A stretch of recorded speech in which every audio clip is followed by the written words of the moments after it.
हरियाणा में music industry लगातार जहां अब चर्चाओं में है, जिसको लेकर कई गन कल्चर के गाने यूट्यूब से हटाए गए। उसमें मासूम शर्मा ने जहां सवाल भी उठाए थे। आजकल हरियाणा सियासत से ज़्यादा हरियाणवी इंडस्ट्री की चर्चाएं ज़्यादा हैं, और ये क्यों है इसको विस्तार से बताने की ज़रूरत तो नहीं, लेकिन सभी को पता है। मोटा मोटा भी बता देता हूँ। मासूम शर्मा के साथ किसी अन्य कलाकारों के गाने बैन किए गए थे, जिसमें मशहूर कलाकार मासूम शर्मा के गाने ज़्यादा थे। गन कल्चर को बढ़ावा देने वाले गाने, जिसको लेकर मासूम शर्मा ने सरकार का समर्थन भी किया, लेकिन किए गए भेदभाव का जमकर उसकी आलोचना भी की, और गजेंद्र फोगाट के लाइव आकर उस पर खरी खरी भी उन्होंने सुनाई थी।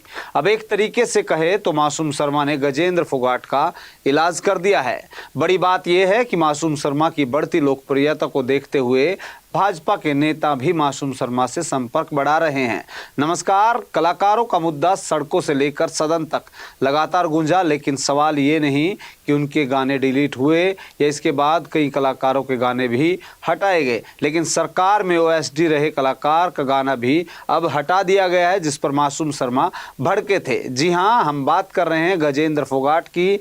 वो कौन सा गाना है उसके बारे में भी बताएंगे। कमाल की बात तो यह है कि विवाद में मासूम शर्मा ने कई शो किए, इसके बाद कई म्यूजिक ऐप पर वो टॉप पर बने हुए हैं, और एक सर्वे में वो टॉप 14 में स्थान पर भी आए हैं। हरियाणा में गन कल्चर को बढ़ावा देने वाले गानों पर कार्रवाई के तहत सरकार ने एक बड़ा कदम उठाया है। इस बार सीधी कार्रवाई मुख्यमंत्री के ओएसडी और पब्लिक सेल के चेयरमैन गजेंद्र फोगाट के गाने पर हुई है।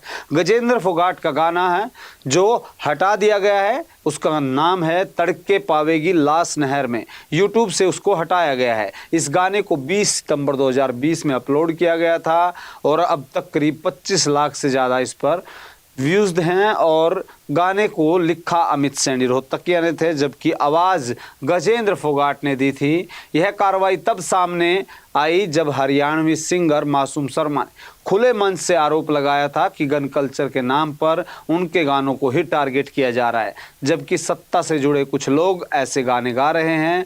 विवाद की पूरी कहानी के 4 अहम बिंदु हैं, वो भी हम आपको बता देते हैं। सबसे पहला, पिछले महीने हरियाणा सरकार में घोषणा की गई थी गन कल्चर और बदमाशी को बढ़ावा देने वाले गाने बैन किए जाएंगे, और पहले चरण में 9 गाने हटाए गए, जिसमें 7 अकेले मासूम शर्मा के थे।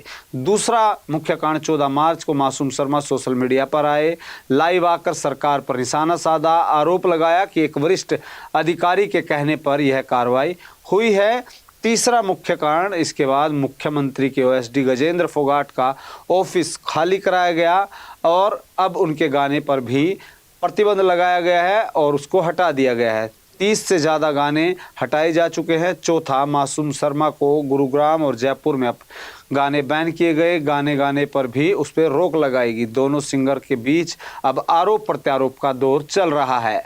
मासूम शर्मा ने गजेंद्र फोगाट को पागल तक कह दिया था, जबकि फोगाट ने म्यूजिक इंडस्ट्री पर पाकिस्तान से फंडिंग के आरोप भी लगाए थे। इस बीच एक और खबर सामने आई। हरियाणवी सिंगर मासूम शर्मा के 3 गाने अब इंटरनेशनल बिलबोर्ड इंडिया टॉप 20 में ट्रेंड कर रहे हैं। पिस्तौल चंबल के डाकू जो कि टॉप 10 में है, जबकि सरकार द्वारा बैन किया गया खटोला 2 14वें स्थान पर है। हरियाणा के म्यूजिक इंडस्ट्री में चल रही अब उठापटक ने सिर्फ राज्य बल्कि देश भर में बहस को एक जन्म दिया है, जिसको लेकर हरियाणवी इंडस्ट्री को लेकर कहीं ना कहीं क्या वाकई में गन कल्चर का इस पर प्रभाव पड़ता है, इसको लेकर अलग अलग तरीके के गाने भी सामने आ रहे हैं, अलग अलग प्रतिक्रिया भी सामने आ रही हैं। कई यूजर्स इसको अपने अपने तरीके से कह भी रहे हैं।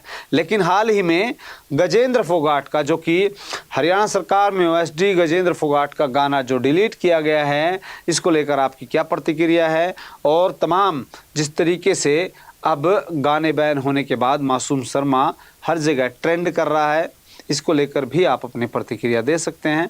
लगातार इससे जुड़ी तमाम अपडेट्स पाने के लिए देखते रहे सिटी तहलका। नमस्कार।